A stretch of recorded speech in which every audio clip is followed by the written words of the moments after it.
से लिए आने वाला प्रभु यीशु मसीह की आदि पवित्र नाम में सबोधर लोगों देता हूँ। लवकरात लवकर येणाऱ्या प्रभू येशू ख्रिस्ताच्या अति पवित्र नावामध्ये सर्वांना ख्रिस्ती अभिवादन। और भी एक दिन प्रभु का पवित्र उपस्थिति में प्रभु हमें लेकर आए आणि अजून एक दिवस प्रभूने त्याच्या पवित्र उपस्थितीमध्ये आपल्याला घेऊन आला।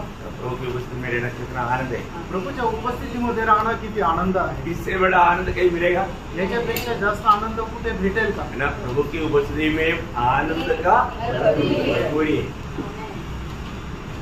बहुत बड़ी बात है आणि खूप मोठी गोष्ट आहे। इससे बढ़कर के एक आनंद भक्तों के लिए और कहीं आणि याच्यापेक्षा मोठा आनंद भक्ता करता दुसरा काहीच नाही। यदि हम प्रभु की उपस्थिति के आनंद को नहीं चख पाया, नहीं अनुभव कर पाया तो बहुत दुख की बात है। आणि प्रभूच्या उपस्थितीचा आनंद जर आपण अनुभव नाही करू शकलो तो खूप दुःखदायक आहे ना। कई बार कई लोग मतलब दुनिया की बातों में खुशी मनाने की प्रयास करता है, आणि पुष्कळ वेळा पुष्कळ लोक जगाच्या गोष्टीमध्ये आनंद करायचा प्रयत्न करतात, लेकिन वो देख करके प्रभु का दिल को बहुत दुख होता है आणि ते पाहून प्रभूच्या हृदयाला खूप दुःख होतं और भक्तों का दिल में भी होता है। आणि भक्ताच्या मनाला पण होतं। आपको मालूम है जब पौलुस फिलिपियों का पत्र जब लिखता है तो मतलब 4 में गाता है, आणि फिलिप कराचं पत्र 4 अध्याय त्याच्या 4 वचनामध्ये प्रेषित पौल अशा प्रकारे म्हणतो, क्या करना? प्रभु में सदा आनंद रहो। आणि प्रभूमध्ये निरंतर आनंद करा। हमारा आनंद प्रभु में होना चाहिए, आपला आनंद प्रभूमध्ये राहायला पाहिजे। प्रभु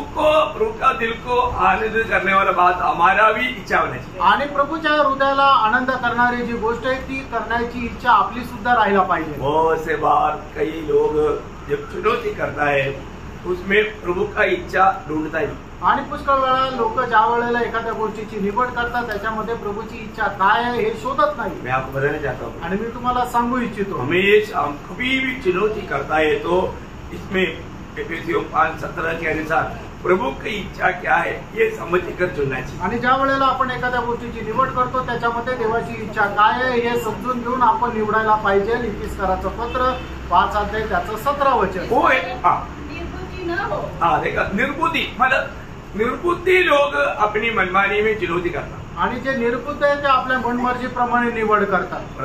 सच्चा ध्यान से समझो हाँ कि प्रभु की इच्छा क्या है। हाँ, ध्यान से समझना प्रभु की इच्छा क्या है, आणि लक्ष देऊन समजून घ्या की प्रभूची इच्छा काय आहे। हर रोज हमें एक चुनौती का वक्त आता है, आणि दर वेळेला आपल्याला एक निवडीची वेळ येते, है ना। आज शाम को मुझे मीटिंग में जाना है कि नहीं जाना, आणि आज संध्याकाळी मला मीटिंगला जायचं आहे का नाही जायचंय, है ना। मतलब वो लोग उसके अनुसार प्रोग्राम तैयार करते हैं, आणि त्याच्या अनुसार लोक आपला कार्यक्रम तयार करतात। उसको जाने की इच्छा रहता है उसके अनुसार वो समय एडजस्ट करके चलता, आणि ज्याला जायची इच्छा राहते तो वेळेच्या अनुसार त्याप्रमाणे सगळं काही नियोजन करतो। ये सारे बातों का असर आनंददाम में है, आणि या सगळ्या गोष्टीचं जे पारितोषिक आहे किंवा त्याचं प्रतिफळ आहे ते सार्वकालिक जीवनात आहे। हम दुनिया के लोगों के जैसा नहीं सोचना चाहिए, नहीं चुनना चाहिए, आणि जगाच्या लोकांप्रमाणे आपण विचार करून एखाद्या गोष्टीची निवड नाही करायची। हम प्रभु के लिए अलग किया हुआ लोग हैं, आणि प्रभू करता वेगळे केलेले लोक है ना। आहोत, मतलब हमें कितना भी नुकसान नहीं होने, आणि कितीही नुकसान होऊ द्या। आज मैं मेरे स्नेह को छोड़ने के लिए जब जेल रोड की तरफ गया, आणि आज सकाळी स्नेहाला सोडण्याकरता ज्या वेळेला जेल रोडला गेलो तब मैं उनको बताया, आणि त्यावेळेला मी तिला सांगितलं, मेरे सामने एक बड़ा चुनौती है, आणि माझ्याकडे माझ्या समोर एक मोठी निवड आली। क्या है कि मतलब हमारा ACR जो भरता है, मेरे ACR सामने लेकर के ऑफिसर बोलता है तो बोल हमारा बात मानेगा या तुम मतलब सच्चाई को सामने लेगा। आणि माझं जे वार्षिक अप्रेझल आहे ते अप्रेझल माझ्या समोर ठेवलं गेलं, आणि माझा जो साहेब आहे त्याने मला सांगितलं मी जे सांगशील ते तू करशील का, तू ज्या मार्गावर चालतोय त्याच मार्गाने चालशील मला सांग। मैं बोला मैं गलत बातों को कभी भी मानेगा, आणि मग त्यावेळेला मी अशा प्रकारे म्हटलं की चुकीच्या गोष्टी मी कधीही स्वीकारणार नाही। घूस लेना, चुंगी लेना ये सब गलत काम है, वो बिल्कुल नहीं माने। आणि लाच घेणं लाच देणं एकदम चूक आहे, पाप आहे, ते मी करणार नाही। तो बोला है कि सब लोग करता है, आणि मग त्यावेळेला साहेब बोलले की ते सगळेच लोक तसं करतात, तो अकेला क्या करेगा, आणि तू एकटा काय करशील। मेरे अपने ऊपर ऐसा दोष आने नहीं है, आणि अशा प्रकारे माझ्यावर कुठला दोष यायचं मी येऊ देणार नाही। तो फिर वो बोलते हैं कि ऐसे है तो तेरा प्रमोशन रुक जाएगा, आणि असं जर आहे तर मग तुझी पद उन्नती थांबून जाईल, तेरा बहुत बड़ा नुकसान हो जाएगा, आणि तुझं खूप मोठं नुकसान होईल. मैं बोला मैं एक मसीह व्यक्ति है, मैं कभी भी गलत काम में साथ नहीं दे सकता. आणि मी एक ख्रिस्ती व्यक्ती, मी चुकीच्या कामामध्ये कधीही साथ देणार नाही. तो फिर मेरे सामने उसने लिख दिया. आणि त्यांनी माझ्या समोर माझं जे अप्रेझल आहे ते भरलं. उसने बोला this narrow minded religious people we can not recommendation for further promotion. आणि संकुचित मनाचा एक धार्मिक असा एक विचाराचा माणूस आहे, याला पदोन्नती द्यायची काही गरज नाही. हमारा उसने साइन कर दिया मेरे साथ. आणि माझ्या समोर असं लिहून त्यांनी सही केली. अभी तक मेरा एक कॉपी मेरे पास है. आणि त्याची एक प्रत अजून माझ्याकडे आहे. मेरे को बहुत आनंद हो गया. आणि याच्यामध्ये मला खूप आनंद मेरे झाला. को दुख नहीं हुआ मला दुःख नाही झालं, क्योंकि स्वर्ग में मुझे प्रमोशन मिला. कारण स्वर्गामध्ये माझी पदोन्नती झाली. स्वर्ग में मेरा भंडार में और भी बड़ा इनाम का मैं हकदार बना. आणि स्वर्गामध्ये मला खूप मोठं पारितोषिक मिळण्याकरता मला ते पात्रता मिळाली. अगर मैं दुनिया के लाभ के लिए उनकी बात अगर मान लेता, मुझे प्रमोशन भी मिल जाता, मैं और दुनियादारी में भी मिल जाता. आणि जगाचा फायदा मिळण्याकरता मी जर त्यांचं ऐकलं असतं तर मला प्रमोशन पण मिळालं असतं आणि जगाचा फायदा पण मिळाला असता. मला उसके बाद मेरा जूनियर्स प्रमोट हो गया. आणि त्याच्यानंतर जे माझे ज्युनियर होते ते माझ्या पुढे गेले. लेकिन मुझे उसी रैंक में रहना पड़ा. आणि मला त्याच पदावर राहावं लागलं. लेकिन मैं बहुत आनंदित था. आणि मी खूप आनंदी होतो, प्रभु की योजना, कारण ती प्रभूची योजना होती. हमारे जीवन में जैसे मोशे के जीवन में चुनौती आया. आणि मोशेच्या जीवनामध्ये निवड आली. चुनौती क्या था? आणि ती निवड काय होती? है ना, नित्य फरो होकर के वो राज कर सकता है. आणि पुढचा फारो होऊन तो राज्य करू शकत होता. लेकिन अगर वो उसको चाहेगा तो परमेश्वर का नियमों को तोड़ना पड़ेगा. आणि मग त्याला जर फारो व्हायची इच्छा त्याने केली तर मग देवाच्या नियम जे आहेत त्याचं उल्लंघन त्याला करावं लागला. तो पाप का भागीदार बनेगा. आणि पापाचा तो वाटेकरी झाला असता. देखा वहां पर वो लिखा हुआ प्रयोग आप लोगों ने पढ़ा होगा. आणि त्या ठिकाणी लिहिलेला जो शब्द प्रयोग आहे तुम्ही वाचला असेल. इब्रानियों उसका 11 अध्याय का 24 से 26 वचन. आणि इब्री कराचं पत्र 11 अध्याय 24 ते 26 वचन. विश्वासी से मूसा ने शहाना होकर फिरौन की बेटी का पुत्र कहलाने से इनकार किया, इसलिए कि उसे पाप में थोड़े दिन की सुख भोगने से, देखा, पाप में थोड़े दिन की सुख भोगने से परमेश्वर के लोगों के साथ दुख भोगना अधिक उत्तम लगा. देखो प्रियो है, ये दुनिया की खुशियों में जाने का बोलेगा तो वो पाप में है, वो पाप है. पाप को एक समय हम प्रभु में आने से पहले पाप को पानी की नाही पीने वाले लोग थे. आणि जगाच्या आनंदामध्ये जाणं म्हणजे एक पाप आहे. आणि प्रभूमध्ये येण्याच्या अगोदर पापाला आपण पाण्याप्रमाणे पित होतो. देखो बहुत भयंकर बात है. आणि बघा खूप भयंकर गोष्ट आहे. प्रभु में आने के बाद आणि प्रभूमध्ये आल्यानंतर हमको कटोरा नहीं पीना. आणि मग आपल्याला तो प्याला नाही प्यायचा आहे. प्रियो, यहाँ पर मोशा बोलता है कि मतलब ये दुनिया की सारी खुशियों में मैं जाएगा तो मैं पाप को खाता पीता है. आणि मोशे असं म्हणतो की जगाच्या आनंदाच्या पाठीमागे जर मी गेलो तर मग पापाला खातो आणि पापाला पितो. परंतु मुझे प्रभु को महिमा देने वाले राह पर चलना है तो मुझे प्रभु के लोगों के साथ कष्ट सहना होगा. आणि प्रभूला गौरव देत जर मला जर चालायचं तर प्रभूच्या लोकांसोबत मला कष्ट पण सहन करावे लागतील. कष्ट का बात आ गया तो लोग थोड़ा घबरा जाते. आणि कष्टाची गोष्ट आली तर लोक जरा घाबरतात. हमारे जीवन कैसा है? आपलं जीवन कसं आहे? चुनौती में हम कैसा है? आणि प्रभूच्या निवडी संबंधाने आपण कसं आहोत? वो ऐसा चुनौती में सच्चा सही चुनौती कौन कर सकता? आणि खरी निवड कोण करू शकतो? उसका आगे पढ़ना. उसने मसीह के कारण निंदित होने को मिस्र के भंडार से बड़ा धन समझा. देखिए अभी मसीह के कारण निंदित होगा तो मिस्र में मुझे करोड़ों मिलेगा, उसे भी बड़ा है मसीह के लिए अच्छा लगेगा. और अभी के लिए नहीं आगे, क्योंकि उसकी आंखें फल पाने की ओर लगी थी. आज बहुत लोगों का आंखें फल पाने की ओर नहीं लगा. आणि आज पुष्कळ लोकांचे नेत्र जे आहेत ते फळ प्राप्तीसाठी नाही लागलेले. इस जीवन में ही हम अनंत काल में प्राप्त करने वाला बात को प्राप्त कर सकते. आणि हे जीवन जगत असताना सार्वकालिक जीवनामध्ये आपल्याला मिळणारे जे प्रतिफळ आहे ते आताच आपण मिळू शकतो. प्रभु में आने के बाद में मैं आनंददा में कैसा प्रतिफल प्राप्त कर पाएगा, उस बात का एक बहुत बड़ा एक प्रकाश चाहिए, दर्शन चाहिए. आणि प्रभूमध्ये आल्यानंतर सार्वकालिक जीवनामध्ये मी कशा प्रकारे प्रतिफळ प्राप्त करू शकतो याचा आत्मिक प्रकाश आपल्याला असला पाहिजे. ये प्रकाश पाएगा तो, आणि हा प्रकाश जर मिळवला तर एक सच्चा दौड़ पाएगा. एक चांगली धाव धावू शकाल. है ना. प्रेषित पौलुस ने क्या बोला? आणि प्रेषित पौलाने काय म्हटलं? है ना. जब फिलिपियों का पत्री उसका 3रा अध्याय का 7-8 वचन. आणि फिलिपकरांचं पत्र 3रा अध्याय त्याचं 7 आणि 8 वचन. परंतु जो बातें मेरे लाभ की थी उन्हीं को मैंने मसीह के कारण हानि समझ लिया है. देखा उनकी चुनौतियां देखिए. आणि प्रेषित पौलाची निवड बघा. है ना. ये दुनिया की रीति में जो बात लाभ का था उन्होंने मसीह की खातिर हानि समझ लिया. क्यों हानि समझ लिया? आणि जगामध्ये त्याला ज्या काय फायद्याच्या गोष्टी होत्या ख्रिस्त प्रित्यार्थ त्याने नुकसान असं समजलं. त्याने तसं का समजलं? कारण मैं अपने प्रभु मसीह यीशु की पहचान की उत्तमता के कारण. वो बात है.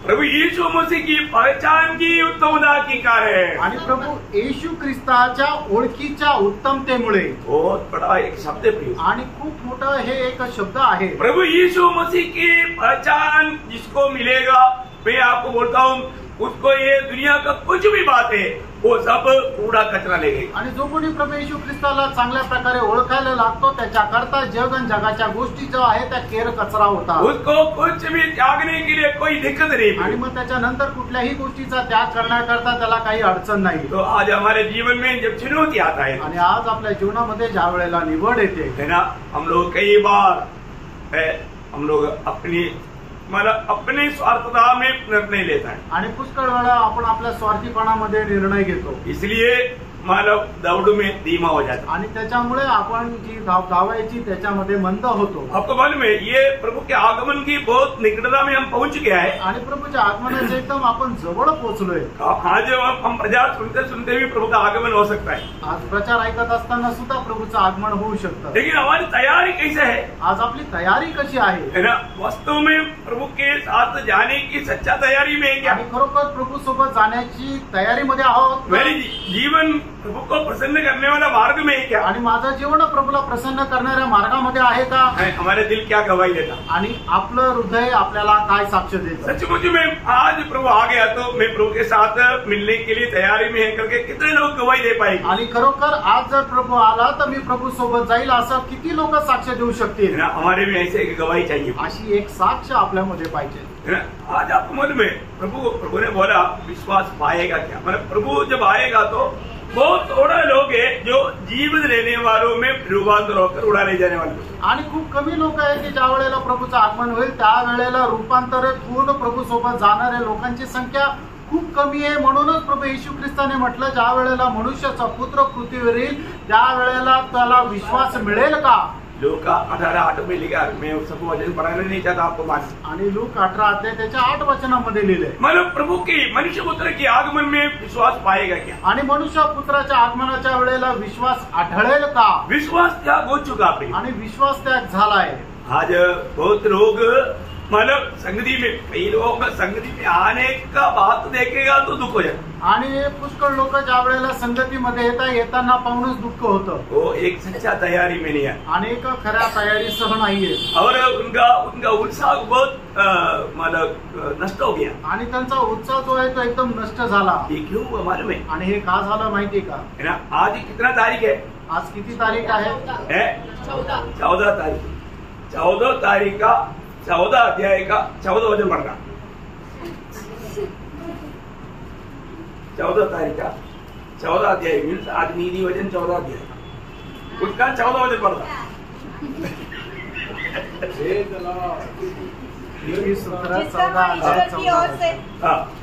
जिसका मन ईश्वर की ओर से हट जाता है वो अपनी चाल चलन का फल भोगता है. एक्चुअली वो वचन ऐसे नहीं.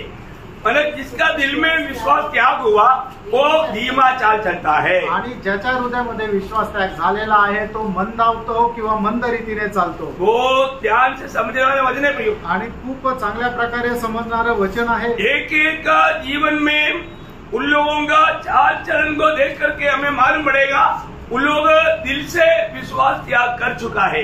आणि मग त्यांची चाल बघूनच समजतं की त्यांनी विश्वास त्याग केला आहे. क्यों का? क्योंकि प्रभु के प्रति उनको एक ज्वलन मन नहीं, आणि प्रभू संबंधाने त्यांना एक ज्वलनशील मन नाही, है ना, संगति में रुचि नहीं, आणि संगतीमध्ये जायला आनंद नाही, प्रार्थना करने में रुचि नहीं, प्रार्थना करण्यामध्ये आनंद नाही, वचन पढ़ने में रुचि नहीं, वचन वाचण्यामध्ये आनंद नाही, गवाही देने में रुचि नहीं, साक्ष देण्यामध्ये आनंद नाही, एक सच्चा पवित्र जीवन बिताने के लिए उत्साह नहीं, आणि एक खरं पवित्र जीवन जगण्याकरता उत्साह नाही, टोटली मानव एक धीमापन का जीवन, आणि एकदम असं सुस्त जीवन. हमें अपने जीवन को परखना है. आणि प्रियांनो, आपण आपलं जीवन पारखायचंय. सचमुच में प्रभु की दृष्टि में मेरी आत्मिक अवस्था कहाँ पर है, आणि खरोखर प्रभूच्या दृष्टीने माझी आत्मिक अवस्था कुठे आहे, मैं वास्तव में आनंदित है क्या, आणि खरोखर मी आनंदी आहे का, प्रभु मुझ में आनंदित है क्या, आणि प्रभू माझ्यामध्ये आनंदी आहे का, ये बात को परखना भी. या गोष्टीला पारखा. देखो, किसी को भी सच्चाई बोलेगा तो बहुत लोगों को अच्छा भी नहीं लगता, आणि पुष्कळ लोकांना जर सत्य सांगितलं तर त्यांना नाही आवडत है. लेकिन मैं एक बात आपको बताना चाहता हूँ, आणि एक गोष्ट मी तुम्हाला सांगू इच्छितो. प्रभु ने हमें इतना सुंदर अवसर दिया है, आणि प्रभूने एवढा सुंदर अशी संधी दिली, और एक मौका नहीं, अजून एक संधी नाही, है ना. वो जो प्रभु यीशु मसीह के साथ मानो दो चोर था, आणि प्रभू येशू ख्रिस्ताच्या उजवीकडे आणि डावीकडे दोन चोर होते, है ना.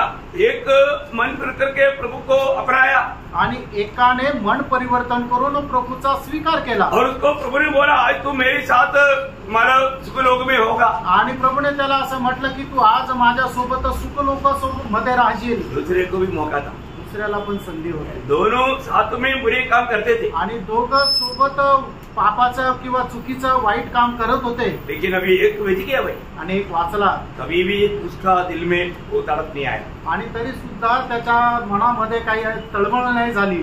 दुखदायी बात है ना. आणि किती दुःखदायक गोष्ट आहे. आज वो उस आग में तड़पते तड़पते दिल में सोचता होगा, अरे मैं उससे मर सुना भी था, प्रभु का मुंह से वो शब्द निकला था, मैं कम से कम मैं भी थोड़ा नम्र होकर के प्रभु को ग्रहण किया होता तो ये वेदना भी मैं नहीं आना था.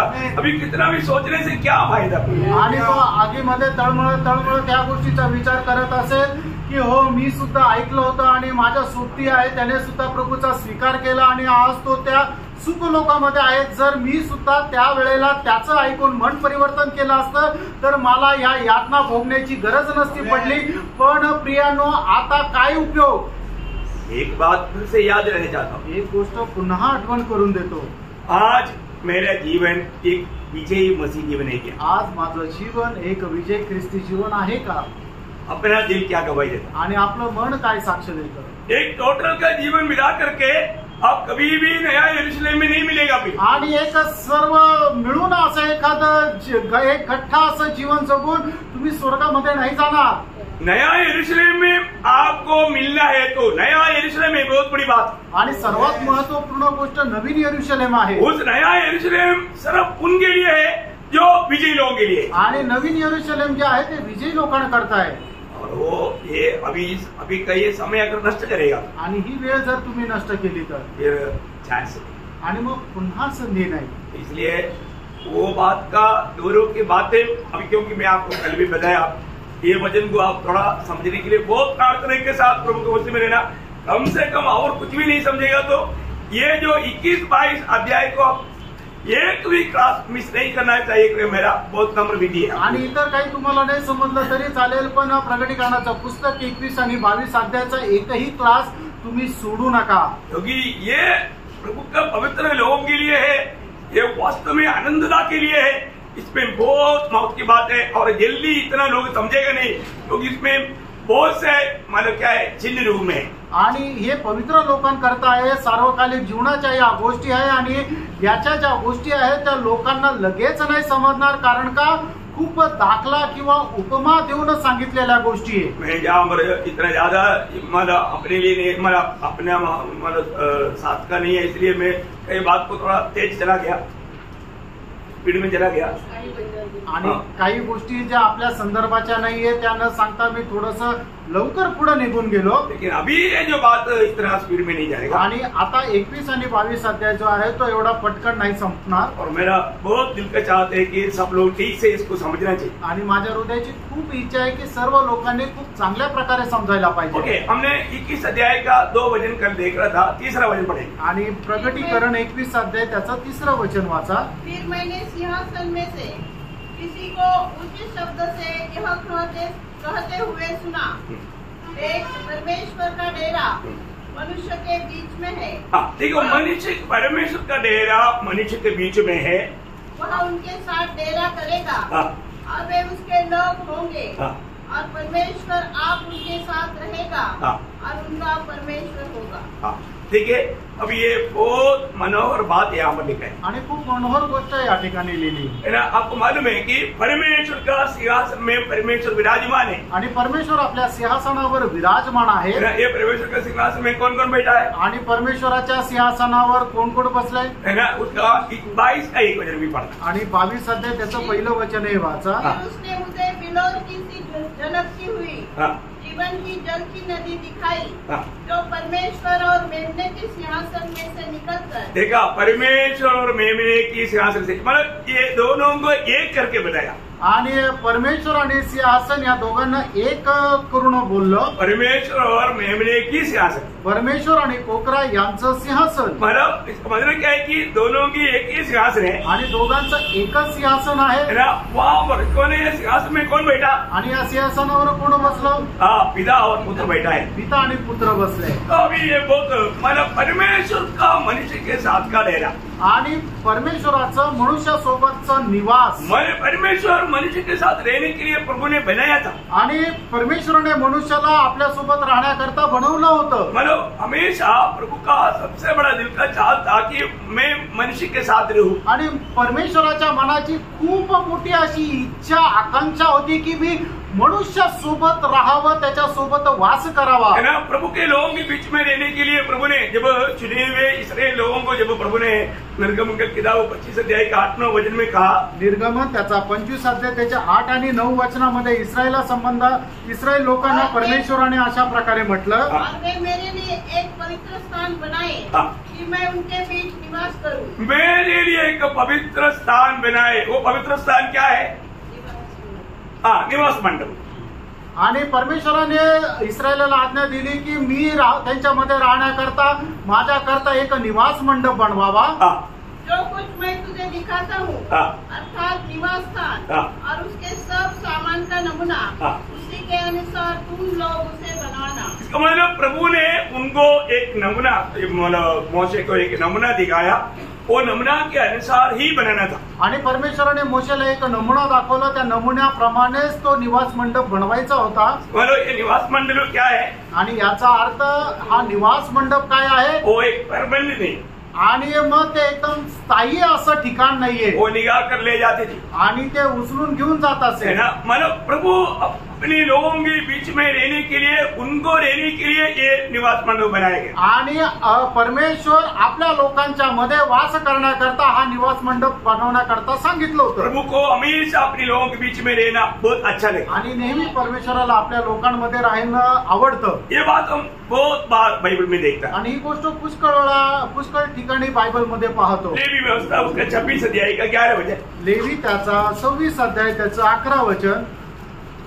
और मैं तुम्हारे बीच अपना निवास स्थान बनाए रखूंगा। देखा, मैं तुम्हारे बीच में अपना निवास स्थान बनाए रखूंगा आणि तुमच्यामध्ये मी माझा निवास मंडप ठेवेल। एहेजकेल उसका 37 अध्याय का 27 वचन, आणि एजकेल त्याचा 37 का 27 आणि 37 त्याचं 27 वचन। मेरे निवास का तंबू उनके ऊपर ताना रहेगा और मैं उनका परमेश्वर होऊंगा और वे मेरी प्रजा होंगे।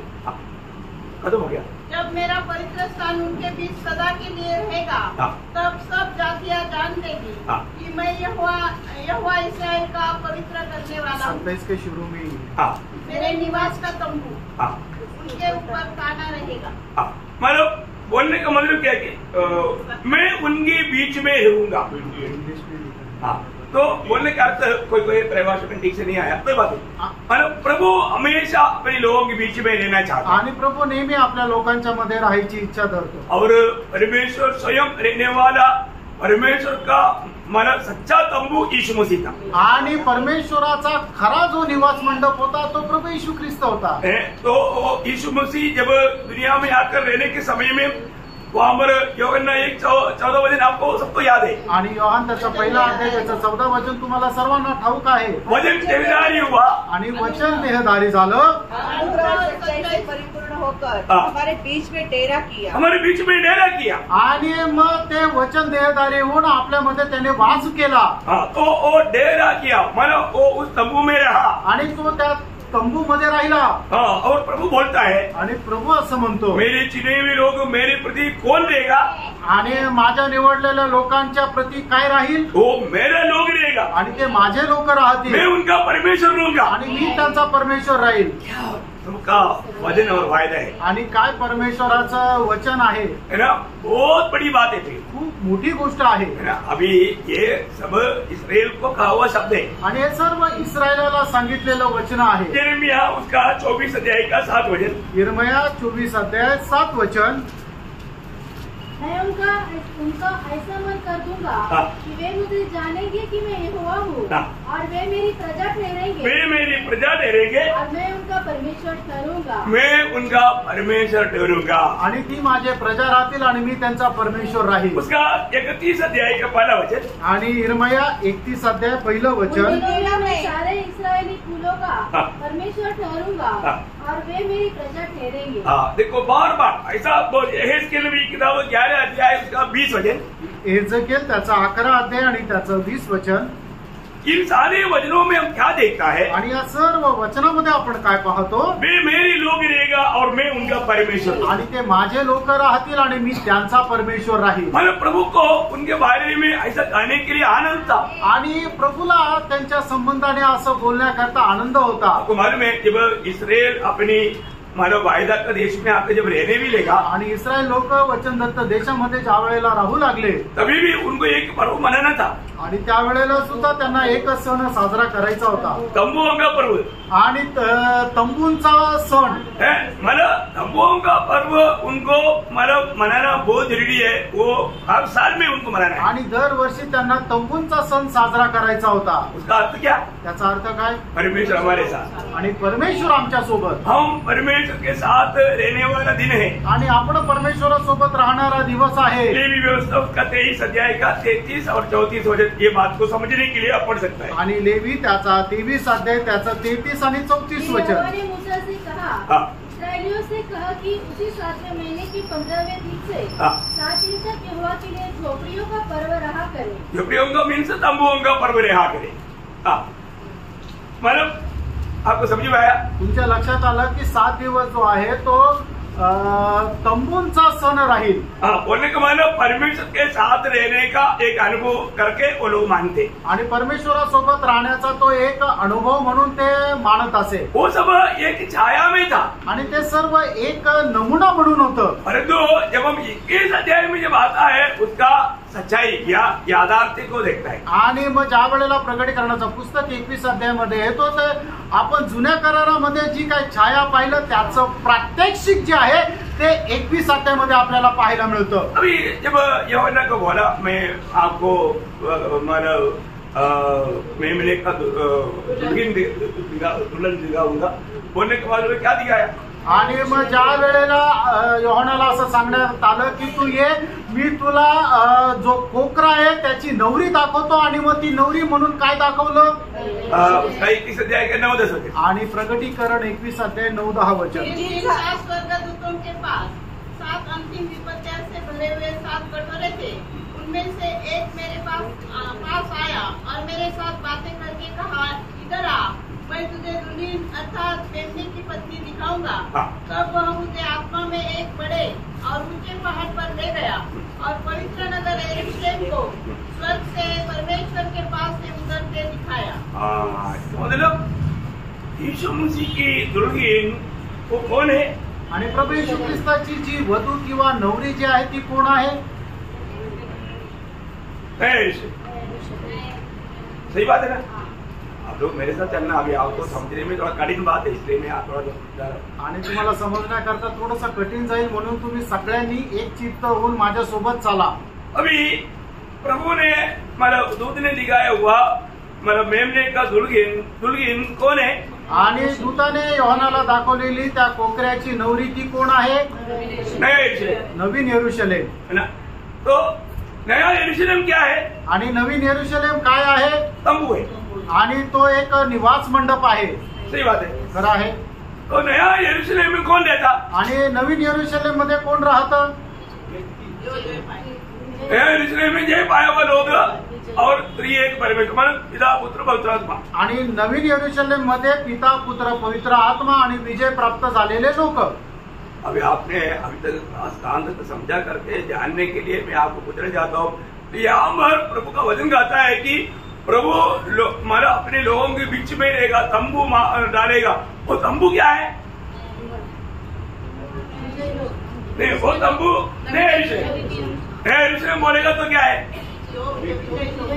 विजयी लोग और पिता पुत्र पवित्र आत्मा. ओके, इतना सही बात है. और भी निकल जाएगा. मतलब आपको ये समझना चाहिए आणि तुम्हाला हे समजायला पाहिजे की प्रभूने जे सांगितलं की तो आपल्या पवित्र लोकांसोबत वास करेल, ते तंबू मध्ये वास करेल. तो तंबू म्हणजे काय आहे तर नवीन यरूशलेम आहे. आणि नवीन यरूशलेम मध्ये काय आहे तर पिता पुत्र पवित्र आत्मा आणि जे विजय प्राप्त झालेले लोक ते त्या ठिकाणी राहतील. तो मनुष्य के साथ परमेश्वर का तंबू आणि मनुष्यासोबत परमेश्वराचा तंबू. ये मनुष्य कोण आहे? हा मनुष्य कोण आहे? ये मनुष्य कौन है? आप लोग कितना समझा वो जानना है. आणि तुम्हाला किती समजलं ते जाणायचं आहे ना. क्योंकि हम लोग उसका मतलब दूर का भाग में आ गया, अभी आ रहा है. आणि त्या खूप अशा महत्वपूर्ण भागामध्ये आपण आलोय. अभी मतलब तंबू बोलेगा तो नया यरूशलेम है. आणि तंबू म्हटलं तर नवीन यरूशलेम आहे.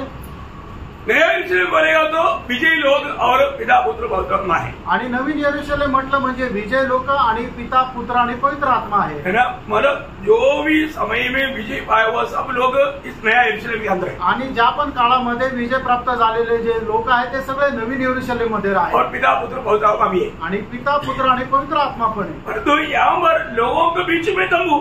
आणि लोकांच्या मध्ये तंबू. अभी तंबू नया यरूशलेम है. आणि तंबू जो आहे तो नवीन यरूशलेम मध्ये ये आहे. लोग कौन है? आणि हे लोक कोण आहे? करेक्ट. इसको आप लोग समझ में आ रहे हैं, आप समझते हुए चल रहे भाई. आणि याचा अर्थ तुम्हाला ते समजत तुम्ही चालत आहे. इसका बहुत लोग इधर उत्तर नहीं देता था. आप लोगों ने आपने एकदम बोल दिया. तो मैं एक बात आपको बताना चाहता हूँ, ये कौन जाति के लोग हैं? आणि हे जातीचे लोक कोण आहेत? महाक्लेश से पार होके जो 1000 साल के राज्य में आया हुआ जाति का. उसमें भी एक और भी फर्क है. 1000 साल में नहीं, वो भी फर्क है. 1000 साल में जो ना इसराइल के साथ परमेश्वर के साथ रहा म्हणजे फोर्थ वर्ल्ड वॉर को मतलब उसका भी साथ. करेक्ट पकड़ में आया. मतलब समझ में आया ना ये बात. देखो यहाँ का विषय क्या है ना, विषय बहुत अभी का जो आगे का एक एक पॉइंट बहुत गहरा है. इसलिए थोड़ा इसको समझना हमारे लिए बहुत श्रेष्ठ बात है. ये प्रकाश मिल गया ना, आपका दिल आपका निर्णय सब बदलेगा. इसलिए मैं आपको थोड़ा स्लो जाएगा. लेकिन ये विषय यहाँ पर जानना है कि ये लोग कौन है. ये लोग मतलब महाक्लेश के दिनों में यहूदी लोगों को मदद किया हुआ लोगों को परमेश्वर से आशीषित लोगों तुम्हारे लिए जगत की उत्पत्ति से तैयार किया हुआ राज्य में प्रवेश करो बोल के उनको प्रवेश कराएगा. किंतु जो महाक्लेश में यहूदियों को मदद किया उनको दहीने और जो सताया उनको पाए, तो दहीने वालों को प्रवेश होने के लिए मौका मिलेगा. आणि महाक्लेशामध्ये ज्या जातीच्या लोकांनी यहुदी लोकांना सहाय्य केलं त्या लोकांना परमेश्वर जो आहे तो आपल्या उजवीकडे ठेवेल. आणि ज्या लोकांनी सहाय्य नाही केलं त्यांना तो डावीकडे ठेवेल. आणि जे उजवीकडे असणारे लोक आहेत त्यांना तो त्या दिवसामध्ये तो 1000 वर्षाच्या राज्यामध्ये परमेश्वर प्रवेश करून देईल. अभी ये लोग 1000 साल प्रभु के साथ राज्य में आएगा. आणि हे लोक 1000 वर्ष परमेश्वराच्या प्रभू सोबत राज्य करतील. ये लोगों का संख्या बढ़ेगा. आणि हे लोकांची संख्या वाढेल. क्योंकि उस समय में शादी होगा. आणि त्यावेळेला लग्न होईल. बच्चा होगा. आणि मुलं होतील. उनकी आयु पेड़ की समान बोलेगा तो मतलब 900 950 मतलब 1000 के करीब आने वाला ऐसा लंबा आयु रहेगा. आणि त्यांचं जे आयुष्य ते खूप मोठं राहील. 900 950 वर्ष ते जीवन जगतील. उस समय में भी मृत्यू रहेगा. आणि त्यावेळेला सुद्धा लोक मरतील. लेकिन इस 1000 साल के एंड में क्या होगा. आणि या 1000 वर्षाच्या शेवटी काय होईल? थोड़ी समय के लिए शैतान को छोड़ देगा आणि थोड्या वेळा करता सैतानाला पुन्हा सोडण्यात येईल. शैतान इन लोगों की जाति के लोगों को भरमाएगा आणि सैतान जे आहे ते जातीच्या लोकांना मग पुन्हा भुरळ घालेल. वो बहुत बड़ा एक भीड़ को भरमा करके प्रभु के खिलाफ लड़ाई के लिए आएगा आणि खूप मोठ्या एक जनसंख्येला आपल्या बाजूने करून परमेश्वराच्या विरोधात युद्ध करायला तयार करेल. प्रभु के मुंह से निकलने वाला तलवार से वो लोग खत्म किया जाएगा आणि प्रभूच्या तोंडातून निघालेल्या तलवारीच्या द्वारे त्यांचा नाश होईल. और शैतान को हमेशा का नरक में डाला जाएगा. आणि मग त्याच्यानंतर सैतानाला निरंतर करका नरकामध्ये टाकण्यात येईल.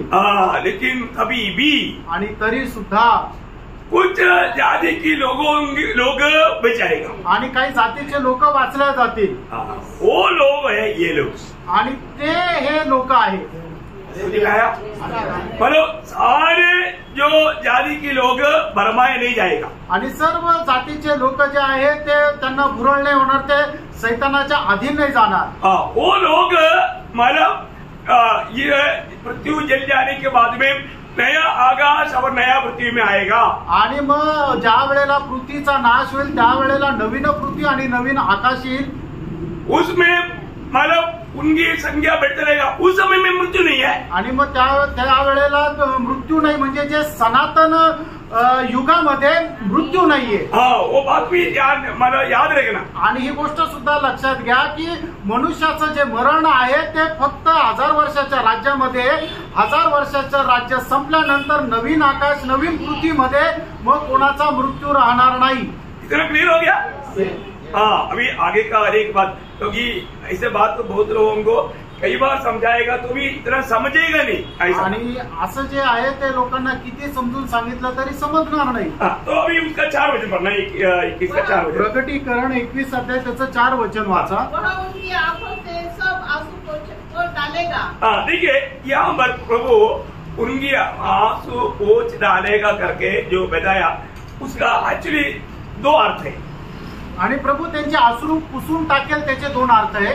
एक हमने इससे पहले भी आपको याद होगा महाक्लेश में से आए हुए लोगों के प्रति एक प्रयोग वहाँ पर लिखा है. आणि महाक्लेशामधून आलेल्या लोकांसंबंधाने एक शब्द प्रयोग आहे. क्या है वो 7 अध्याय, मतलब प्रकाशित वाक्य 7 अध्याय का 13 से 17 पढ़ना. आणि प्रकटीकरण त्याचा 7 अध्याय 13 ते 17 वचन. एक ने मुझसे कहा, ये श्वेत वस्त्र पहने हुए कौन है और कहाँ से आए हैं? मैंने उससे कहा, हे स्वामी तू ही जानता है. उसने मुझसे कहा, ये वे है जो उस महाक्लेश में से निकलकर आए हैं. इन्होंने अपने अपने वस्त्र मेमने के लहू में धोकर श्वेत किए हैं. इसी कारण वे परमेश्वर के सिंहासन के सामने हैं और उसके मंदिर में दिन रात उसकी सेवा करते हैं. और जो सिंहासन पर बैठा है वह उनके ऊपर अपना तंबू तानेगा. वे फिर भूखे और प्यासे न होंगे और न उन पर धूप न उन पर तपन पड़ेगी, क्योंकि मेमना जो सिंहासन के बीच में है उनकी रखवाली करेगा और उन्हें जीवन रूपी जल के सोतों के पास ले जाया करेगा. और परमेश्वर उनकी आंखों से सब आंसू पोंछ डालेगा. ठीक है. अब ये संभव महाक्लेश में से प्रभु के लिए रिक्त साक्षी तो होकर के स्वर्ग में पहुंचने वाला पवित्र लोगों का बात है. आणि हे जे अश्रू पुसण्याची गोष्ट जी आहे ते ज्यांनी महाक्लेशामध्ये 666 अंक न घेता प्रभू करता जे रक्तसाक्षी झाले असे लोक जे स्वर्गामध्ये जातील त्यांच्या संबंधाने म्हटलेलं आहे. ये बात 1000 साल के राज्य में उनको फिर कभी भी दुख ये बात तो नहीं रहेगा. आणि मग 1000 वर्षाच्या राज्यामध्ये पुन्हा त्यांना दुःख किंवा असे अश्रू राहणार नाही. परंतु यहाँ पर जो बोला हुआ उसका ओरिजिनल अर्थ क्या है? आणि या ठिकाणी सांगितलेला त्याचा खरा अर्थ काय आहे कि मतलब इस नया आकाश और नया पृथ्वी में रहने वाला लोगों को आंसू दिलाने वाला या मतलब जो आंसू बहाने के लिए कारण बनने वाला शैतान और उनका दूतों को हमेशा के लिए नरक में डाल दिया. इसलिए हमेशा के लिए वो दुःख को हटा दिया. आणि मग या ठिकाणी जे अश्रू बद्दल जे सांगितलेलं आहे त्याचा खरा अर्थ असा आहे की त्यांना छळणारा जो सैतान आहे त्या सैतानाला आणि त्याच्या दूतांना निरंतर करता त्या नरकामध्ये टाकण्यात आलं आणि म्हणूनच त्यांना तो आनंद देण्यात आला आणि त्यांचे जे अश्रू होते ते कायमचे पुसून टाकण्यात आले. इसका मतलब क्या है कि अभी नया आकाश और नया पृथ्वी में किसी को आंसू नहीं है आणि नवीन आकाश नवीन पृथ्वीमध्ये कोणाला अश्रू नाही. वहां पर मतलब आंसू करवाने वाला शैतान दूतों को ऑलरेडी नरक में डाल चुका है. आणि जो अश्रू देणारा होता सैतान आणि त्याचे दूत यांना नरकामध्ये टाकण्यात आलं.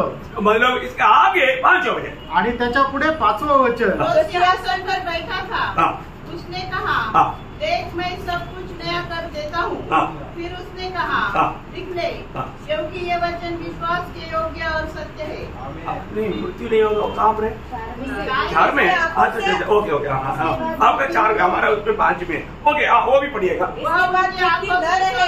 पहुँचेगा खोज डालेगा और इसके बाद मृत्यु न रहेगी. इसके बाद मृत्यू नहीं रहेगा. आणि याच्यानंतर मरण राहणार नाही. योग क्या है? मृत्यू को सदा के लिए हटाएगा. आणि मरण जे आहे ते निरंतर करता काढून टाकण्यात येईल. ये कितना अद्भुत प्रयोग है. आणि हा किती सुंदर असा शब्द प्रयोग आहे. प्रयोग मी एक बात आपको बताना चाहता हूँ. आणि प्रियांनो एक गोष्ट मी तुम्हाला सांगू इच्छितो. मतलब आगे मतलब नया आकाश और नया मृत्यू के बाद आ गया ना फिर मृत्यू के बाद सोचने का बात. आणि नवीन आकाश आणि नवीन पृथ्वीची गोष्ट आली ना तर मग मरणा संबंधाने विचार करण्याची गरज नाही. हमने जब प्रकाश वाक्य 20 अध्याय का 14 वचन में पढ़ा था. आणि प्रकटीकरण 20 अध्याय 14 वचनामध्ये आपण वाचलं होतं. मृत्यू और अधोलोक को देखिए ये है मतलब इतनी रहने के टाइम पर ये है हमारे लिए बहुत खतरनाक बात. अधोलोक ये अधोलोक और मृत्यू को क्या किया? आग के जिल में डाल चुका है. खत्म हो गया वो. आणि हे मृत्यू आणि अधोलोक जे आहे ते अनंत काळच्या नरकामध्ये टाकण्यात आलं आणि आता ते संपलंय. बहुत बड़ी बात आणि खूप मोठी गोष्ट आहे. मतलब अभी मृत्यू का डर का सवाल ही नहीं. आणि मग आता मरणाला घाबरण्याचा प्रश्नच नाही. ये एक्चुअली ये संभव होने से पहले प्रभु ने हमें मृत्यू से बचा लिया ना. आणि हे संभव होण्याच्या अगोदर प्रभूने आपल्याला मरणापासून वाचवलं ना. क्योंकि मनुष्य का सबसे आखिरी दुश्मन करके मृत्यू को कहा गया. आणि मनुष्याचा शेवटला शत्रू जो नाश केला जाईल ते म्हणजे मृत्यू. पहिला कोरिन्थी 15 अध्याय का 26 वचन. पहिले कोरिन्थीकराचं पत्र 15 अध्याय 26 वचन. बहुत प्रार्थना के साथ बहुत ध्यान से सुनना क्योंकि क्या है ना अभी जो आने वाला ये जो हर एक बात हमारे संबंध का बात है और बहुत गहरी बात है. आणि आता येणाऱ्या ज्या गोष्टी आहेत त्या सगळ्याच्या सगळ्या आपल्या संबंधाच्या आणि खूप गहन आहे. शायद पिछले क्लासों में मैंने आपको लिया नहीं. ये बिल्कुल एकदम गहरा प्रकाश नाही. आणि याच्या अगोदरच्या प्रगटीकरणाच्या क्लासमध्ये या गोष्टी नाही घेतल्या. एकदम नवीन अशा गहन गोष्टी आहे. इस पर जोर देगा आणि याच्यावर जोर द्या. आप लोग बहुत प्रार्थना पढ़िए. सबसे अंतिम बैरी जो नष्ट किया जाएगा वो मृत्यू है. देखा सबके सबसे अंतिम बैरी है वो मृत्यू. आणि शेवटला शत्रू जो नाश केला जाईल तो म्हणजे मृत्यू आहे. वो उसको अभी काम में डाल दिया. आणि आता त्याला कुठे टाकलं? नरक में डाल दिया. त्याला नरकामध्ये टाकलं. उसको खत्म किया आणि त्याला मारून टाकलं. लेकिन हमारे संबंध में अनुभव कब शुरू हुआ? आणि आपल्या संबंधाने मरण नष्ट झाल्याचा अनुभव केव्हा सुरू झाला? जो भी सुसमाचार सुनकर विश्वास किया तब.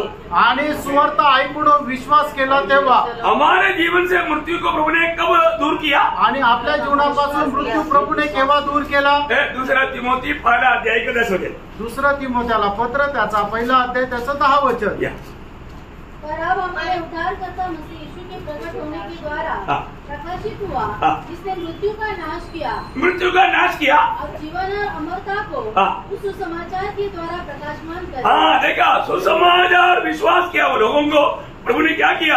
जीवन और अमरता दे करके मृत्यू से पार करवाया. आणि ज्यांनी कोणी सुवार्थेवर विश्वास ठेवला त्यांना प्रभूने काय केलं की जीवन आणि अमरता देऊन मरण त्यांच्यापासून काढून टाकलं. देखो इसलिए मतलब हम लोग हमेशा चिल्लाने वाली एक बात पहला कोरिन्थी 15 अध्याय का 54 वचन. आणि पहिले कोरिन्थीकराचं पत्र 15 अध्याय त्याचं 54 वचन. और जब ये नाशवान अविनाशी को पहन लेगा और ये मरणहार अमरता को पहन लेगा तब वह वचन जो लिखा है पूरा हो जाएगा. जय ने मृत्यु को निगल लिया. हे मृत्यु तेरी जय कहाँ रही? हे मृत्यु तेरा डंक कहाँ रहा? मृत्यु का डंक पाप है और पाप का पद व्यवस्था है. अयो देखा प्रभु ने हमें इस व्यवस्था के लाभ से और उस पाप की सजा से सब प्रभु ने बचाया. मृत्यु पर हमें विजय दिया। आणि प्रभूने आपल्याला या श्रापापासून वाचून मरणावर विजय दिला। तब से हम लोग मृत्यु के ऊपर विजय पाया होगी है, आणि तेव्हापासून मृत्यूवर विजय प्राप्त झालेले लोक आहो। परंतु ये मृत्यू को अभी आपको मालूम है भाई योग 5:24 में प्रभु ने क्या बोला था? आणि योहान 5:24 वचनामध्ये प्रभूने काय म्हटलं होतं? जो भी प्रभु यीशु का सुसमाचार सुनकर विश्वास किया वो लोग मृत्यू को पार करके आनंद जीवन में प्रवेश कर चुका है। आणि मग जेवढ्या लोकांनी या सुवार्तेवर विश्वास केला त्यांनी सार्वकालिक जीवनामध्ये प्रवेश करूनच चुकले आहे। मला करेगा नहीं आणि ते करतील असं नाही, कर चुका है आणि त्यांनी केलेलं आहे। तो वो लोग वास्तव में उन लोगों को अभी मृत्यू के डर में, आणि मग आता त्यांना मरणाची भीती नाही। सच्चा उद्धार पाया के व्यक्ति को, आणि खरं तारण प्राप्त झालेल्या एका व्यक्तीला, मतलब प्रभु का आगमन देरी हुआ, हमको ये दुनिया में शरीर से अलग होना पड़ता, वो मृत्यु हम लोग समझता है वो एक सूजी से इंजेक्शन देने के दर्द भी नहीं। आणि मग प्रभूच्या आगमनाला जर उशीर झाला तर आपण या शरीरामध्ये एक मृत्यू प्राप्त करू शकतो, पण मग आपल्याला तो मरणाचं जे वेदना आहे ते छोटस सुई दिल्यानंतरची वेदना आहे तेवढं छोटीशी वेदना आहे। मैं बोलता हूँ मृत्यू हमारे लिए एक बड़ा प्रमोशन है ना, आणि मरण जे आहे ते आपल्याला खूप मोठं प्रमोशन आहे। एक उद्धार पाया व्यक्ति के लिए मृत्यू एक विषय नहीं, आणि तारण प्राप्त झालेल्या व्यक्ती करता मरण एक खूप मोठा विषय नाही। एक प्रकार बोलेगा तो आनंद की बात, एक प्रकारे सांगायचं झालं तर आनंदाची गोष्ट आहे। सच्चा उद्धार पाया व्यक्ति मृत्यू के बाद सुनेगा तो खुशी से उड़ी मारेगा, आणि खरं तारण प्राप्त झालेला व्यक्ती जर मरणासंबंधाने ऐकलं तर आनंदाने उड्या मारेल। बहुत भक्तों का गवाही आपने सुना होगा, आणि पुष्कळ भक्तांची साक्ष तुम्ही ऐकली असेल। ये मृत्यू आणि हेच काय मरण, ये तो मेरा मुकुट का दिन है, आणि हे तर माझा मुकुट धारणेचा दिवस आहे। देखा पाहिलं? आपको मालूम है करतार सिंह को डामा लोगों ने जो पकड़ा था, करतार सिंह आणि करतार सिंग म्हणून एक प्रभूचे दास होते, त्यांना ज्या वेळेला पकडण्यात आलं, लामा लोग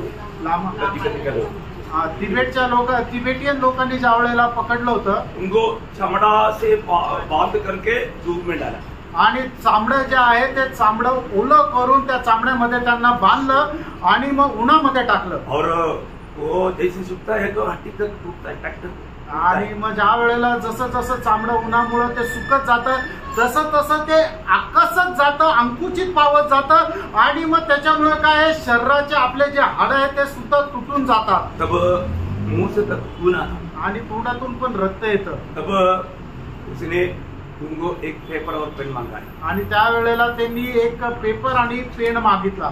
तब उन्होंने सोचा शायद अभी वो मला छोड़ने के लिए, विनती करने के लिए, लिखने के लिए होगा। आणि मग कदाचित त्यांना असं वाटलं की मला सोडून द्या असं लिहून देण्याकरता विनंती करत असेल। उसने क्या लिखा मालूम? आणि त्यांनी काय लिहिलं माहितीये का? अगर मुझे इस रीति में 1000 जन्म मिलेगा तो भी इस रीति में मरने के लिए मैं तैयार हूँ। आणि जर मला प्रभू करता मरण्याकरता असे 1000 जन्म मिले तरी मी अशा प्रकारे 1000 जन्म घेऊन अशा प्रकारे 1000 वेळा प्रभूसाठी मरेल। वो दुख में इतना तड़पते भी वो भक्त बोलता है ऐसे में 1000 बार भी ऐसे वेदना मुझे सहना पड़ेगा तो भी मैं मरने के लिए तैयार हूँ। आणि मला अशा प्रकारे प्रभूसाठी 1000 वेळा जरी वेदना सहन करावं लागल्या तरी मी तयार आहे। तो गवाही सुनना आणि भक्ताची साक्ष ऐका। सच्चा भक्त आणि खरा भक्त, छोटे लोग बहुत है आणि खोटे लोक खूप आहे। छोटी छोटी बात में प्रेसर नहीं किया, ये नहीं किया, वो नहीं किया बोल के कंप्लेंट करते, कंप्लेंट करने वाला व्यक्ति प्रभु में है ही नहीं। आणि मग छोट्या छोट्या गोष्टीमध्ये ते तक्रार करतात की मला प्रेज लॉर्ड नाही केला, माझ्याशी नाही बोलले, असे जे तक्रार करणारे लोक आहेत ते प्रभू मध्ये नाहीये। मरा ही नहीं है, तुम्ही मेलेच नाहीये। रोज मरना प्रियो, आणि दररोज मरा। जो भी प्रभु की उपस्थिति में प्रभु का जो वाणी आता है वो वाणी पर बहुत गौर देना। आणि प्रभूच्या उपस्थितीमध्ये प्रभूची जी वाणी आहे ती त्याच्याकडे खूप चांगलं लक्ष द्या। तो यहाँ पर क्या हुआ? आणि या ठिकाणी काय झालं? मृत्यू को हमेशा के लिए हटाया गया, आणि मरण जे आहे ते निरंतर करता बाजूला केलं गेलं। मन में यशिया बोलता है, यशिया 25:8 वचन, आणि यशा त्याचा 25 अध्याय त्याचं 8 वचन, वो मृत्यु का सदा के लिए नाश करेगा। हाँ, मृत्यु का सदा के लिए नाश करेगा करके यीशु मसीह जन्म होने से पहले क्या ये सारे बात होने के लिए कम से कम 3700 साल पहले लिखा हुआ बात है। आणि या सर्व गोष्टी म्हणजे 3700 वर्ष अगोदर यशाने या ठिकाणी लिहून ठेवलेले आहे. 3700 क्यों बोला? 3700 वर्ष का म्हटलं? यीशु मसीह जन्म होने से 700 साल पहले वो जीवन था. आणि येशू ख्रिस्त जन्म होण्याच्या 700 वर्ष अगोदर या ठिकाणी येशू जिवंत होता. यीशु मसीह आकर के 2000 साल हो गया. आणि येशू ख्रिस्त येऊन 2000 वर्ष झालं. और 1000 साल के बाद में मृत्यु को अनंत आग में डाला जाएगा. आणि 1000 वर्षात नंतर ते मरण जे आहे ते अनंत कालच्या अग्नीमध्ये टाकण्यात येईल. तो मेरा कॅल्क्युलेशन बरोबर आहे का? आणि माझं गणित बरोबर आहे ना? बिल्कुल. अपन मतलब ये जानना मृत्यु को सदा के लिए दूर करेगा, मन खत्म करेगा. आणि मृत्यू जो आहे ते निरंतर करता दूर केलं जाईल. फिर मृत्यु से पार हुआ हुआ लोगों का अनुभव क्या रहेगा? आणि जे मरणाला पार होतील त्यांचा अनुभव काय राहील? यशाया उसका 35 का 10 आणि यशा त्याचा 35 अध्यायाचा 10 वचन. यहोवा के छुड़ाए हुए लोग लौटकर जय जयकार करते हुए सिय्योन में आएंगे और उनके सिर पर सदा का आनंद होगा. देखा, सदा का आनंद रहेगा. आणि त्यांच्या डोक्यावर सनातन आनंद राहील. मतलब वो हमेशा आनंद रहेगा. आणि निरंतर ते आनंदी राहतील. वो आनंद का एक छोटा प्रभाव उदार पाए लोगों के चेहरे में दिखना चाहिए. आणि तो आनंदाचा एक छोटासा प्रभाव तारण प्राप्त झालेल्या लोकांच्या चेहऱ्यावर दिसायला पाहिजे. सब लोग यहाँ पर उस चेहरे के साथ बैठेगा तो समझ में आया कि नहीं? ये लाइट का भी जरूरत नहीं पड़ेगा. आणि सगळे लोकांच्या चेहऱ्यावर तो आनंद असला तर लाईटची पण गरज नाही पडणार. सबका चेहरा चमकना चाहिए. आणि सगळ्यांचा चेहरा तो चमकायला पाहिजे. धन्यवाद. प्रभूला धन्यवाद. तो उसका 51 का 11वीं पढ़ना. आणि यशाया त्याचं 51 अध्याय त्याचं 11 वचन आहे माझा. यहोवा के छुड़ाए हुए लोग लौटकर जय जयकार करते हुए सिय्योन में आएंगे और उनके सिर पर अनंत आनंद का गूंजता रहेगा. कौन सा क्या रहेगा? अनंत आनंद का आनंद आनंद सनातन आनंद गुजता रहेगा. देखा, मतलब बुझने वाला है. आणि मग आनंद नष्ट होणार आहे का? कभी नष्ट नहीं होने वाला. आणि कधी नष्ट न होणारा. क्या प्रयोग है? आणि काय प्रयोग आहे? आणि ये प्रभु का लोगों को मिलने वाला एक बड़ा अनुभव है. आणि प्रभूच्या लोकांना मिळणारा एक मोठा अनुभव आहे. आज लोग थोड़ी समय के आनंद के लिए कितना तकलीफ उठाता. आणि थोड्या वेळच्या आनंदाकरता लोक किती परिश्रम करतात. परंतु प्रियो उदार पाए वो हमेशा उस आनंद से मगन रहेगा. आणि तारण प्राप्त झालेले लोक नेहमी त्या आनंदामध्ये मग्न राहतील. 65 का 19 वचन ये सब शब्द हमारे लिए लिखा है, इसलिए पढ़ना अच्छा बात. आणि यशाया 65 त्याचं 19. आप यरूशलेम के कारण मगन और अपनी प्रजा के हेतु हर्षित होगा. उसमें फिर रोने या चिल्लाने का शब्द न सुनाई पड़ेगा. देखा, हम पर कभी भी रोने का चिल्लाने का बिल्कुल शब्द सुनाई नहीं देगा. आणि मग त्या ठिकाणी रडण्याचा आणि ओरडण्याचा आवाज ऐकू येणार नाही. प्रियो, आदम को जब बनाया वो मृत्यु रहित अवस्था में हमेशा रहने के लिए बनाया. आणि आदामाला परमेश्वराने जे बनवलं ते मरण विरहित अवस्थेमध्ये राहून जीवन जगण्याकरता बनवलं. और उसकी पीढ़ी में कुछ लोगों को मृत्यु रहित अवस्था में नया आकाश और नया पृथ्वी में रहने के लिए मौका मिलेगा. आणि मग त्याच्या पिढीमध्ये राहणाऱ्या लोकांना मृत्यू विरहित नवीन आकाश नवीन पृथ्वीच्या त्या अवस्थेमध्ये राहण्याची संधी भेटेल. कैसा अवस्था में? आणि कशा अवस्थेमध्ये? मानव शरीर की अवस्था आणि शरीराच्या अवस्थेमध्ये. आणि तुम्ही विचार करा, 1000 साल हो गया बोलेगा तो उसको कोई फर्क नहीं पड़ता. आणि 1000 वर्ष झाले म्हणून त्याला फरक नाही पडणार. 5000 हो गया तो. आणि 5000 वर्ष झाले तर. 50000 हो गया तो. आणि 50000 झाले तर कुछ फर्क नहीं पड़ता. काही फरक नाही पडणार. मरेगा नहीं, मरणार नाही. हड्डी कमजोर नहीं होगा. आणि हाडं त्यांचे दुर्बल नाही होणार. बच्चा पैदा होते रहेगा. आणि मुलं जन्म होत राहतील. एक एक परिवार का संख्या क्या रहेगा? आणि एक एक परिवारामध्ये संख्या काय राहील? अब सोचो, हमारा समझ में आने में थोड़ा बाहर की बात है तो. आणि आपल्या बुद्धीच्या पलीकडची गोष्ट आहे. अभी का ये अध्याय का पूरा बात भी समझने में थोड़ा कठिन है. आणि या अध्यायाच्या सगळ्याच गोष्टी समजणं म्हणजे सगळ्याच्या सगळ्या गोष्टी समजून घेणं हे जरा कठीण आहे. मी एक बात आपको बताऊं. आणि एक गोष्ट सांगू. उस आवाज हमारा नया आकाश और नया पृथ्वी का हमारे प्रति एक महान खूबी क्या है, या उधर रहने वाले लोगों का सबका खूबी क्या है, आणि नवीन आकाश नवीन पृथ्वीमध्ये राहणाऱ्या लोकांचं एक वैशिष्ट्य काय आहे. इब्रानी न्यूज का 12 अध्याय के 27 होते. आणि इब्रीकराचं पत्र त्याचा 12 अध्याय त्याचं 27 वचन. और यह वाक्य एक बार फिर इस बात को प्रकट करता है कि जो वस्तुएं हिलाई जाती है वे सृजी हुई वस्तुएं होने के कारण टल जाएगी, ताकि जो वस्तुएं हिलाई नहीं जाती वे अटल बनी रहेगी. बोलो अटल बने रहेगा. अभी जो नया आकाश और नई पृथ्वी बोलेगा तो वो अटल बना रहेगा, कभी भी चेंज नहीं होगा. आणि नवीन आकाश नवीन पृथ्वी जे म्हटलं आहे ते अटल राहील, ते कधीही ढळणार नाही. इसका अलावा उस समय का अवस्था हमारा सबका मेमोरी में पुराना बात आएगा नहीं. वो शब्द आपको कितना खुशी दिलाएगा. आणि मग ते शब्द आपल्याला किती आनंद देतील की आपल्याला जुनं काहीच आठवणार नाही. कोणता वचन हो, क्योंकि देखो यशाया 65 का 17 वचन. आणि यशा त्याचा 65 अध्याय त्याचं 17 वचन. ये पक्का आपका दिल में रहना. आणि हे तुमच्या हृदयामध्ये राहू द्या. क्योंकि देखो मैं नया आकाश और नई पृथ्वी उत्पन्न करता हूँ और पहली बातें स्मरण न रहेगी. देखा, पहली बातें स्मरण नहीं रहेगा और सोच विचार में भी न आएगी. देखा, सोच विचार में भी नहीं आएगा.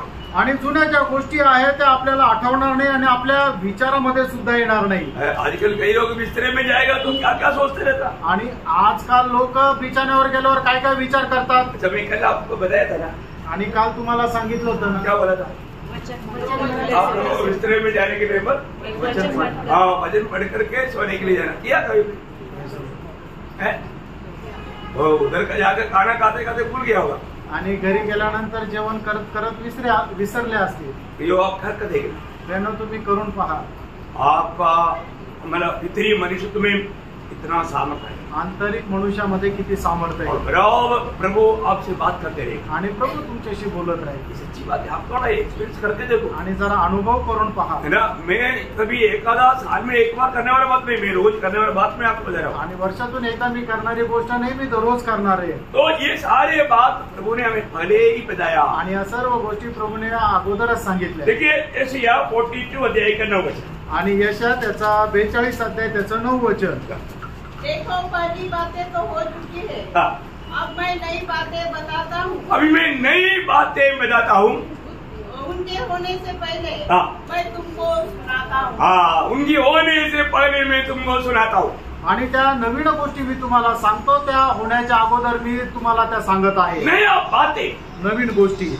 वास्तव में उसके साथ और भी एक वचन 43 का 19 भी पढ़िएगा. ये ऐसे संबंध में है. यशा 43 अध्याय 19 वचन. देखो मैं एक नई बात करता हूँ, वह अभी भी प्रकट होगी. क्या तुम उससे अनजान रहोगे? मैं जंगल में एक मार्ग बनाऊंगा. बोलने का अर्थ, मैं नया बात मतलब एकदम होने वाला बात को प्रभु आधी से बदल देता है, प्रकट कर देता है. आणि नवीन होणाऱ्या ज्या गोष्टी आहेत त्या प्रभू सुरुवातीपासून आपल्याला प्रगट करतो. यही बात है. जो कोई मसीह यीशु पे वो नया सृष्टि है. आणि जे कोणी ख्रिस्त येशू मध्ये आहे ते नवीन उत्पत्ती आहे. पुराना बातें मिट गया आणि जुन्या गोष्टी त्या होऊन गेल्या. देखो सब कुछ नया बन गया. आणि बघा सर्व काही नवीन झालं. प्रियो एक बात सच है. आणि प्रियो एक गोष्ट खरी आहे. प्रभु हम प्रेम करने वालों के लिए तैयार किया वो बात. आणि प्रभू ज्यांच्यावर प्रेम करतो ते आपण आपल्या करता तयार केलेल्या गोष्टी. पहिला कोरिंथी 2:9. पहिले कोरिंथीकराचं पत्र त्याचा 2 अध्याय त्याचं 9 वचन. परंतु जैसा लिखा है, जो बातें आंखों ने नहीं देखी और कान ने नहीं सुनी और जो बातें मनुष्य की चित्त में नहीं चढ़ी, वे ही है जो परमेश्वर ने अपने प्रेम रखने वालों के लिए तैयार की है. देखिए मतलब प्रभु को प्रेम करने वालों के लिए तैयार किया हुआ बात, पर किसी भी प्रकार किसने आंख में देखा नहीं, कान में सुना नाही और किसने में चढा नाही. आणि परमेश्वराने ज्याच्यावर प्रेम करतो त्याच्या करता तयार करण्यात आलेल्या ज्या गोष्टी आहेत त्या कुठल्या डोळ्याने पाहिल्या नाही, कुठल्या कानाने ऐकल्या नाही आणि कोणाच्या मनामध्ये त्या भावनेमध्ये पण नाही आल्या. प्रियो वो बात इस दुनिया में रह करके सीखने वाला व्यक्ति है, सच्चा प्यास बुझाने वाला व्यक्ति. आणि त्या ज्या गोष्टी आहेत त्या गोष्टी शिकणारा जो व्यक्ती आहे तो व्यक्ती खरा आहे की ज्याला तहान लागल्यानंतर तो आपली तहान भागवतो. 21 अध्याय के 6 वचन. आणि प्रकटीकरण 21 अध्याय 6 वचन. फिर उसने मुझसे कहा, ये बातें पूरी हो गई है. मैं अल्फा और ओमेगा, मैं अल्फा और ओमेगा, आदि और अंत हूँ। मैं अल्फा और ओमेगा, आदि और अंत है। उसका संक्षिप्त में उसका अर्थ क्या है? आणि मी अल्फा आणि ओमेगा आणि त्याचा थोडक्यामध्ये अर्थ काय आहे? शुरुआत भी नहीं और अंत भी नहीं। मतलब सबका कारणभूत मैं हूँ और सबका अंत करने वाला भी मैं हूँ, या उसको पूरा करने वाला भी मैं हूँ। आणि सगळ्या गोष्टी बनवणारा पण मी आहे आणि सगळ्या गोष्टींचा शेवट करणारा पण मी आहे। Praise the Lord. ये अल्फा और ओमेगा या आदि और अंत का समझित अर्थ, आणि हे अल्फा आणि ओमेगा किंवा आदि आणि अंत याचा थोडक्यात अर्थ। सबका मूल कारण प्रभु है आणि सगळ्यांचं मूळ कारण जे आहे तो प्रभू आहे और उसको पूर्ण करने वाला भी प्रभु है, आणि त्याला पूर्ण करणारा सुद्धा प्रभू आहे। इसलिए प्रभु बोलता है आणि म्हणून प्रभू असं म्हणतो, प्यासे लोग मेरे पास आकर पियो। आणि जे तहानलेले त्यांनी मजकडे यावं आणि प्यावं। प्रभु के पास से जीवन जल पी करके संतुष्ट होने के लिए प्रभु बुला रहा है। आणि प्रभूकडे येऊन जीवनाचं पाणी पिऊन संतृप्त होण्याकरता प्रभू बोलवत आहे। जब यीशु मसीह दुनिया में था आणि ज्या वेळेला प्रभू येशू ख्रिस्त जगामध्ये तो होता, आपको याद होगा वो शबरियासी से बात करने के टाइम पर, आणि त्या शिमरोणी स्त्रीशी बोलत असताना, तो यूहन्ना 4:10 हो जाए, आणि योहान 4 अध्याय त्याचं 10 वचन, यीशु ने उत्तर दिया, यदि तू परमेश्वर के वरदान को जानती और यह भी जानती कि वह कौन है जो तुझसे कहता है मुझे पानी पिला, तो तू उससे मांगती और वह तुझे जीवन का जल देता। वो तुझे जीवन जल देता। आणि तो तुला जीवनाचं पाणी दिला असता। प्रभु में क्या देता? आणि प्रभू आपल्याला काय देतो? जीवन जल। आणि जीवन जल देतो। ये बहुत बड़ी बात है आणि ही खूप मोठी गोष्ट आहे। जीवन जल पी करके आगे बढ़ने वाले लोग है मंडली, आणि जीवनाचं पाणी पिऊन पुढे जाणारे लोक आहे मंडळी। क्योंकि यूहन्ना 7 अध्याय का 38 वचन में, योहान 7 अध्याय 38 वचनामध्ये, वो मुझ पर विश्वास करेगा, ऐसा पवित्र शास्त्र में आया है, उसके हृदय में से जीवन के जल की नदियां बह निकलेंगी। देखा, उसका जीवन से जीवन का जल की नदियां निकलेगा, आणि त्याच्या हृदयामधून जीवनाच्या पाण्याचे झरे उमटतील। ये जीवन का जल का नदी कहाँ से बहता?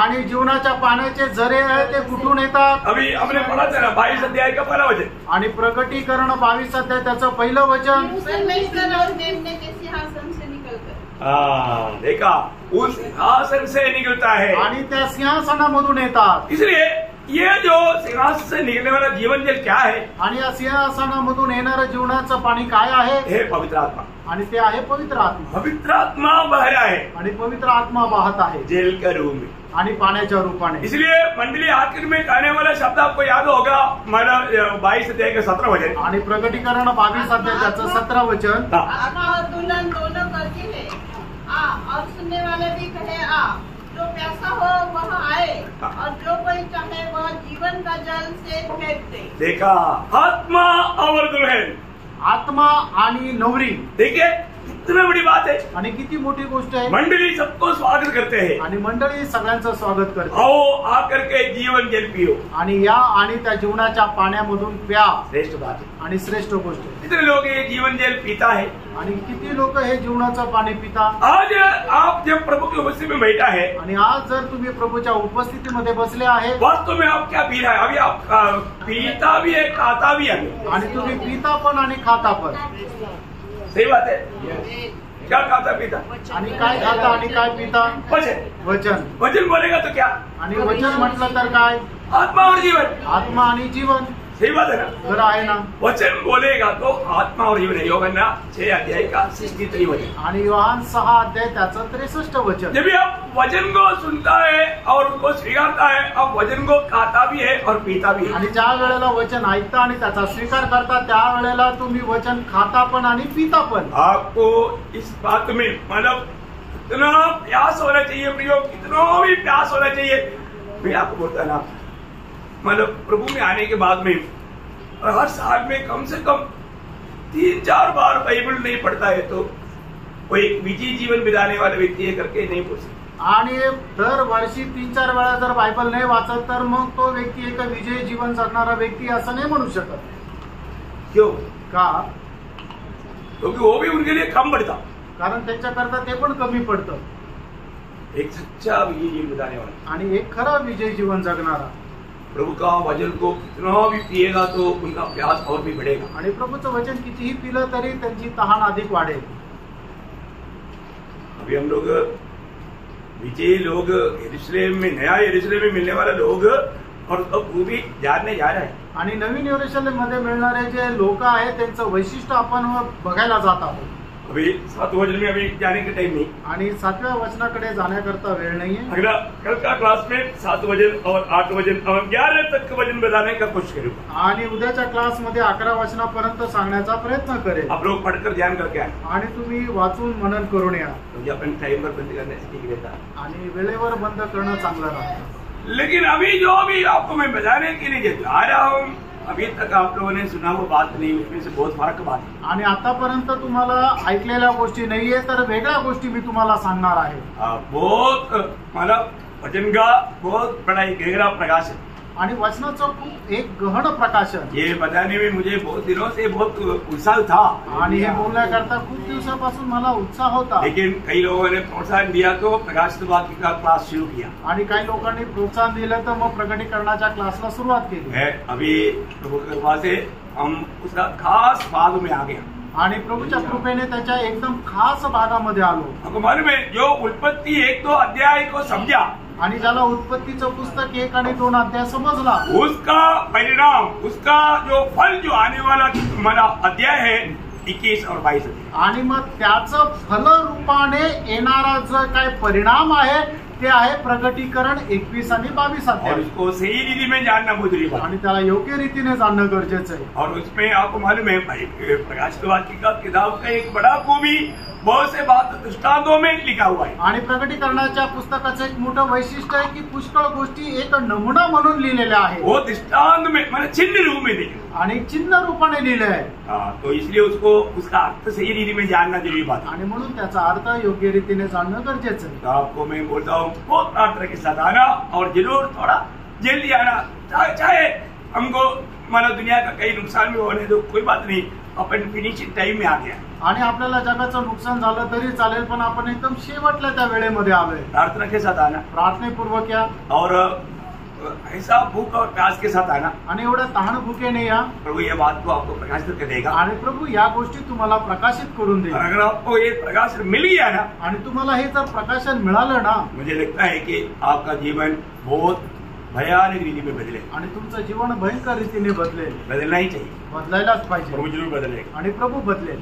प्रभु इन वचनों के द्वारा आप सबको आशीष दे. आणि प्रभू या वचनाच्या द्वारे तुमच्या सगळ्यांना आशीर्वाद देवो. प्रभु को महिमा दे. प्रभूला गौरव मिळो. आमीन. आमीन.